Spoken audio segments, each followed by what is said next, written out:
ঈদ মানেই প্রেক্ষাগৃহে নতুন সিনেমার উৎসব। এবারও এর ব্যতিক্রম হয়নি। দেশের ১৮১টি প্রেক্ষাগৃহে মুক্তি পেয়েছে ৮টি সিনেমা। রঈদ, রকিস্টার, মালিক, বনলতা সেন, মাসুদ রানা, অফিসার, তছনছ ও পিনিক। এর মধ্যে কয়েকটি সিনেমা সিঙ্গেল স্ক্রিন ও মাল্টিপ্লেক্সে মুক্তি পেয়েছে।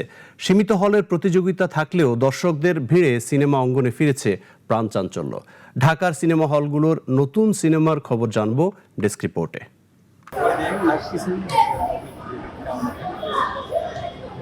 সোফার ভালো পাচ্ছি। আমি আজকে প্রথম দিন হলে গিয়েছিলাম সিনেমা দেখতে, আর আজকে আসলাম হলে। তো এখন পর্যন্ত যারা দেখছে সবাই খুব প্রশংসা করছে, ভালো লাগছে সিনেমাটা, জায়গাটা, অভিনয় বলছে, সিনেমাটোগ্রাফি এখন পর্যন্ত সোফার ভালো লাগছে। এটা আসলে আমাদের একটু শান্তি দেয় যে অনেক অন্যান্য মুভির তুলনায় অনেক বেশি কেমন লাগছে। আমরা অনেক কষ্ট মানে কি আমাদের সবার এক ধরনের চেষ্টা ছিল সিনেমাটা ভালো করার। আমরা আসলে এটা অন্য সিনেমা যেটা যে সিনেমাটা সেটা না, আমরা যাপন করেছি দীর্ঘদিন নিজের জীবন থেকে বের হয়ে, শুধু পারফর্মাররা না, পুরো টিম আমরা সবাই মিলে সিনেমাটা লিভিং করেছি ক্যারেক্টারগুলো। সো ওইটা যখন অডিয়েন্সের মধ্যে প্রতিক্রিয়াটা প্রশংসার মধ্যে দিয়ে দেখি তখন তো খুবই আনন্দ হয়। সো ভালো লাগছে তুমি এত কষ্ট, সবার এত ডেডিকেশনে বানানো সিনেমাটা, আমাদের প্রিয় একটা কাজ। তো অডিয়েন্সরা যখন এটা ভালো বলে বা দেখে শান্তি পায় তখন আমাদের অনেকগুলো রিভিউর ভিতরে একটা অন্যতম রিভিউ একদম দর্শক খুবই ইন্টেলেকচুয়াল একটি সিনেমা। এটা বুঝতে হলে হায়ার একটা স্টাডিজ বা একটা ভালো জ্ঞান থাকা লাগে।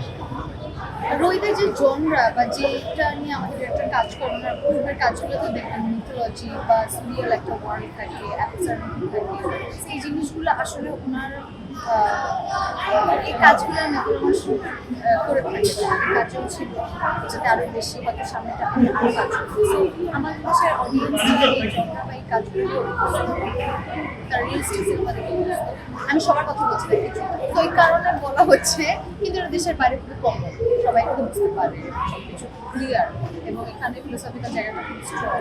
এটা আপনার সাধারণ অডিয়েন্সের জন্য বলবো যে একটু আরেকবার দেখলে তাদের চেষ্টা করছি। যেমন হাওয়াও মানুষ অনেকবার দেখেছে, যদিও আমি এখন শুনছি সবাই বলছে দেখার পরে যে আমরা আরেকবার দেখতে চাই, আরেকবার দেখে ঠান্ডা ঠান্ডা বুঝতে চাই।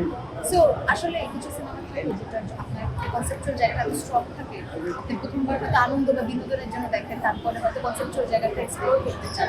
এটা খুবই আনন্দ, খুবই ভালো। কারণ আমরা এখন যে জেনারেশন বা আমরা সামনে আরো যেদিকে যাচ্ছি সেটার জন্য আমাদের বুদ্ধিমত্তা ইন্টেলেকচুয়ালটা খুবই গুরুত্বপূর্ণ। সো এই জায়গা থেকে বইকে সেভাবে নিচ্ছে অডিয়েন্স, এবং তারা জিনিসটা বুঝতে পেরেছে, তার জন্য অ্যাজ এ পারফর্মার খুবই আনন্দের, এবং এটাই হওয়ার কথা ছিল। শরীর স্বাস্থ্য আছে, সিকিউরিটি গার্ড হইতে পারবো। তো আমি অভিনয় ছাড়া আর কিছুই পারি না। আপনারা সাংবাদিকতা করেন, সে অনেক ভালো করে কথা বলতে পারে, মোটিভেট, তারপর তুমি মোটিভেশন দিবা সবাইকে। বাট মালিকের জন্য আমরা সত্যি অনেক খেটেছি। যেটা বললাম, আমি এখন দেখাতে লজ্জা অনুভব করব, বাট আমার যেই পোড়া দাগটা সেটা এখনো আছে। আমি দেখি সোশ্যাল নেটওয়ার্কে পুড়ে যাওয়ার সময়কার কোনো ছবি আছে কিনা আমি জানি না, সেটা এখনো ওই পুড়ে যাওয়ার ওইটার মধ্যে ব্যান্ডেজ করেছি, শর্ট দিয়েছি। আমার ডিরেক্টর এসছে এই ঘটনার পর, এসে স্পষ্ট মনে পড়ে উনি টাকায় বলতেছেন ব্যাকআপ করবো। বললাম আমাকে আরেকটু সময় দেন, ওপরে আল্লাহ, নিচে আমরা আছি, আমি মিথ্যা বলে থাকলে। ডিরেক্টর এসে বলতেছে প্যাক আপ করে দিব। আমরা তখন নাটোরে শুট করছি, এতগুলো মানুষ, ওই দায়িত্ববোধ। কিন্তু মা চলে গেছে, মাকে শোয়াই দিয়ে আসছি। আমার জীবনের একমাত্র অ্যাঙ্কার, যেটা বললাম, আমার জীবনের ডানে বাঁয়ে ওপরে নিচে সবকিছুতেই মা ছিল আসলে। আর উনি যেহেতু 9 বছর মানসিক ব্যাধিতে আক্রান্ত ছিলেন, তো এক প্রকার নার্স ছিলাম আমি। যাচ্ছে, সবাই ছবিটা দেখছে এবং আরো তাদের ফ্যামিলি মেম্বারসদেরকে বলছে দেখতে, এবং এইভাবে তো আসলে ছবিগুলো ছড়ায়, অথবা আরেকটা দল দেখতে আসে, আসলে আরেকজনের মুখ থেকে শোনে। তো সেই জিনিসটা আসলে আমার মনে হয় আমরা করতে পেরেছি। তো রেসপন্স খুব ভালো। মিমকে একদম অন্যরকম অবতারে দেখা গেছে, অ্যাকশনও দেখা গেছে, পলিটিক্যাল ব্যাকগ্রাউন্ড ব্যাকড্রপে এই ক্যারেক্টারটা সব মিলে যদি বলেন যে মালিকের কোন বিষয়টা আগ্রহী করেছিল এই প্রজেক্টে যুক্ত হওয়ার পেছনে? প্রথম বিষয়টাই ছিল আসলে আমার ক্যারেক্টারটা। আমার ক্যারেক্টার একদমই আলাদা। এই ধরনের চরিত্র এর আগে করা হয়নি এবং একটু চঞ্চল টমবয় টাইপের একটা লুক থাকে ফার্স্টের দিকে গল্পের ইন্টারভেলের আগে, এবং ইন্টারভেলের পরে আবার ডিফারেন্ট আরেকটা চরিত্রে ট্রান্সফরমেশন হয় মেয়েটার।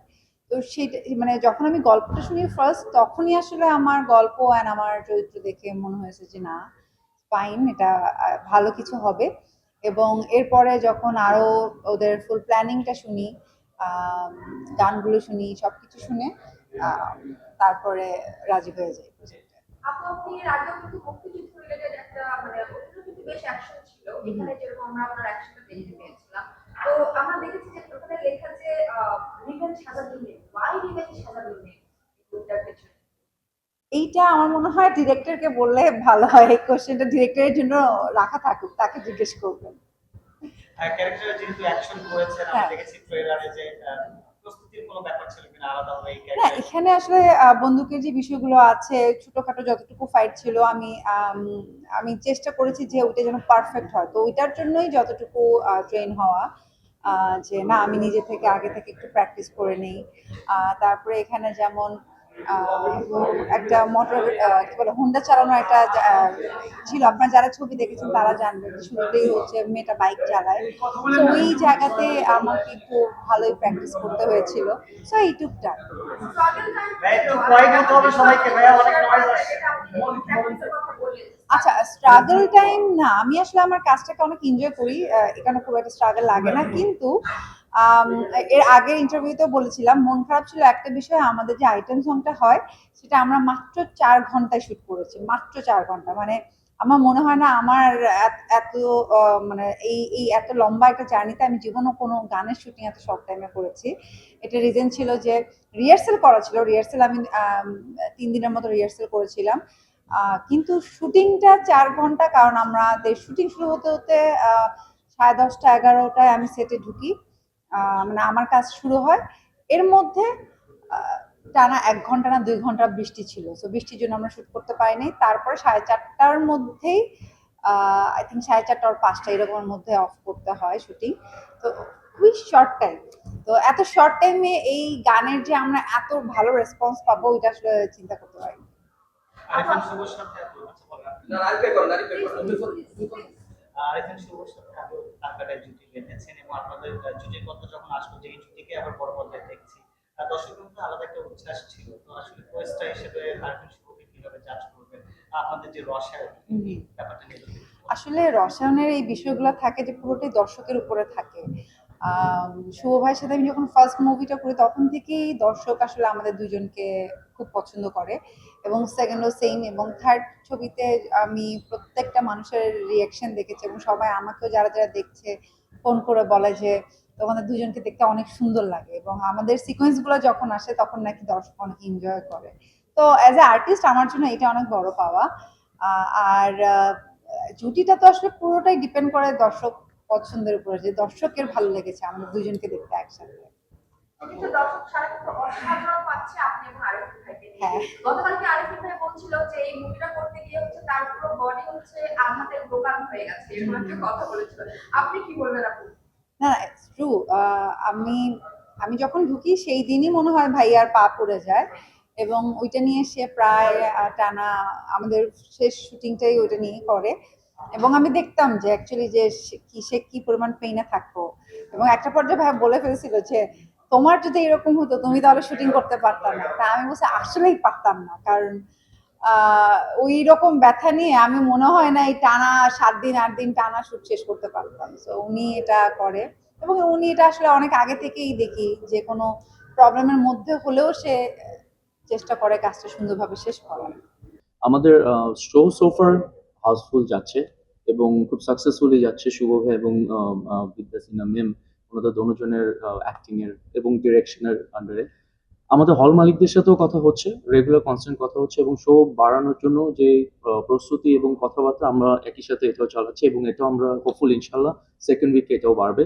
এবং এটা শুভ ভাই যে বলছিলেন ওরাও বলছিলেন, এই সিনেমাটা একটা প্যাকেজ নিয়ে আসছিলাম, not for only one generation. আমরা চাচ্ছিলাম সবাই মিলে ঈদে একটু মজা করে যেন সিনেমাটা দেখতে পারে, এনজয় করতে পারে, এন্ড সবার এবং আলহামদুলিল্লাহ আমরা আলহামদুলিল্লাহ, সাকসেসফুল। successful। একই ফ্যামিলির 7 জন, মানে কালকে ওয়াইফ, ননদ, শাশুড়ি, বয়স্ক জি। শাশুড়ি, বাচ্চা, এবং ননদের জামাইকেও নিয়ে আসছে, জনতা ট্রেনে জামাই ট্রেনে টেনে টেনে দেখাচ্ছে। ট্রেনে ক্যামেরার সামনে আনলো। মানে এটা সত্যি আমাকে অনেক অভিভূত করেছে যে আলহামদুলিল্লাহ এটাই চেয়েছিলাম যে ঈদের মৌসুমে যেটা হতো না আমাদের ছোটবেলায়, যে ফ্যামিলির সবাই মিলে চলো একটা সিনেমা দেখতে যাই, এবং এটা ফ্যামিলির সবাইকে নিয়ে হই হুল্লোড় করার মতো সিনেমা। এবং আমরা কিন্তু এই সিনেমাতে অনেক কিছুই রেখেছি সবার জন্য, ড্রামা, অ্যাক্টিং, অ্যাকশন, লাভ, রোম্যান্স, সবাই মিউজিক। একটা কথাই জিজ্ঞেস করছে, কেন রোমান্স এত কম? রোমান্স এটা আমরা যেন নায়ককে দেখতে পারে না তো রোমান্স করতে গেলে। এটা আমরা যেন নেক্সট প্রজেক্টে রোম্যান্সটা রাখতে পারি ওর জন্য।